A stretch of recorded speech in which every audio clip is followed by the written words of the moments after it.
ஆண்டவர் எனக்குன்னு ஒன்று வச்சுட்டார் அப்படின்னா நான் நம்புறேன், யார் தடுத்தாலும் கண்டிப்பாக அது நமக்கே வந்து சேரும்.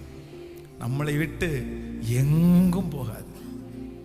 நமக்கு இல்லாதது தான் நம்மளை விட்டு போவோமே தவிர நமக்கு இருக்கிறது நம்மை விட்டு போகாது.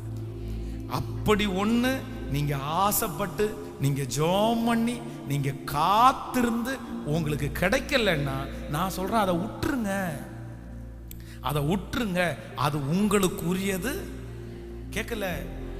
உங்களுக்கு விருப்பம் இருந்திருக்கலாம் சிஸ்டர், பிரதர், உங்களுக்கு ஆசை இருந்திருக்கலாம், நீங்க காத்திருந்திருக்கலாம், நீங்க ஜெபிச்சிருக்கலாம், நீங்க மைண்ட் அப்படி செட் பண்ணிருக்கலாம், உங்களுக்கு இதுதான் கரெக்டா இருக்கும் நீங்க டிசைட் பண்ணிடலாம். ஆனா உங்களுக்கு அது கிடைக்கல. நான் சொல்றேன், அது நம்ம மூளை வேற, ஆண்டவர் மூளை வேற. நல்லா ஆமேன்னு சொல்லுங்க பார்க்கலாம்.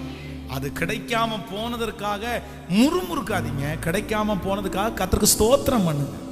ஆண்டவரே உமக்கு ஸ்தோத்திரம் ஆண்டவரே, என்ன நான் தெரியாத ஒரு ஆபத்திலிருந்து என்னை காப்பாற்றினதற்காக உமக்கு ஸ்தோத்திரம்னு சொல்லுங்க. அது எனக்குரிய அல்லாத ஒன்றை நான் வச்சிருக்கிறதுக்கு ஆண்டவர் விரும்பாததற்காக ஸ்தோத்திரம்.